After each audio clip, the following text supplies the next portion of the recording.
Tensions on the rise between the United States and Venezuela. The United Nations Security Council met at the request of Venezuela after the Maduro regime accused the United States of what it's calling ongoing U.S. aggression. Welcome to the second hour of American Agenda. I'm Katrina Zish.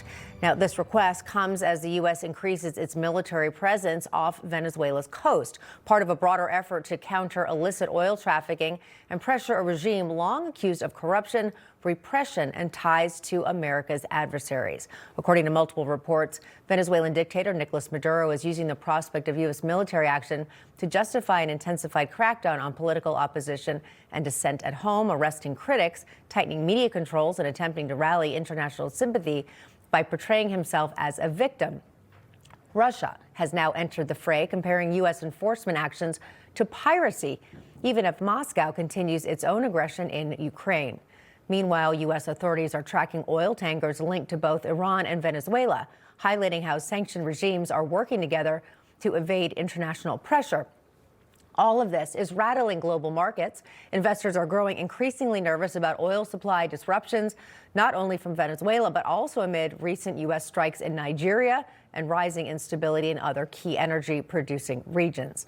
And that's where American families feel it the most. Higher oil prices mean higher costs at the pump, higher transportation costs, and more pressure on an economy already struggling with inflation.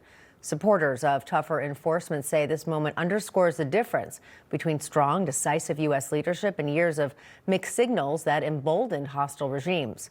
Critics argue that easing sanctions and past inconsistent foreign policy allowed dictators like Maduro to regain leverage in the first place.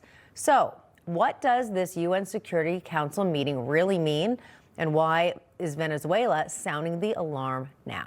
Our national security correspondent, Carla Babb, is tracking these developments and joins us live from Washington, D.C. with the very latest. Carla, a lot of complicated things to get through. Take us through the latest. Well, good afternoon, Katrina. About those oil seizures, it is day 6 into the pursuit of the Bella 1. That's the oil tanker the U.S. and others say is part of a shadow fleet used to traffic illicit oil that helps fund Iranian and Iran-backed terror groups. The Bella 1, as you can remember, made a U-turn on its way to Venezuela and headed northeast into the Atlantic Ocean at what appeared to be full speed, sending out dozens of distress signals as it was pursued by the U.S. Coast Guard. Officials say the Coast Guard realized it needed more manpower and decided to move a maritime special response team in place to help. Earlier this month, the U.S. Coast Guard seized 2 Venezuela-linked oil tankers the administration said was carrying illicit oil. And as you mentioned, Katrina, Russia and China on Christmas Day slammed the moves and called for de-escalation. Today we are witnessing lawlessness in the Caribbean Sea, where long-forgotten theft of other people's property, naming piracy, raiding, and banditry are being revived. Чужого имущества, а именно пиратство, рейдерство и бандитизм. China has always opposed the arbitrary levy of unilateral sanctions in the so-called long-arm jurisdictions by certain countries. It's just that. So, Katrina, here's what we know about the Bella 1. According to Kepler, a tanker tracking firm, it's owned by a Turkey-based company called Lewis Marine Shipholding Enterprises.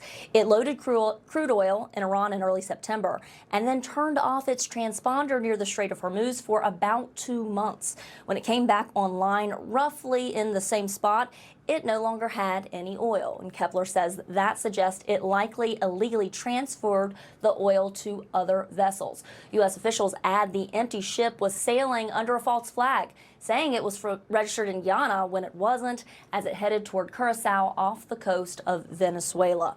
Now, meantime, the United States has continued its military buildup with a naval cargo ship docking in Puerto Rico over the holidays. More than a dozen C-17 cargo planes also arriving in recent days from military bases across the United States.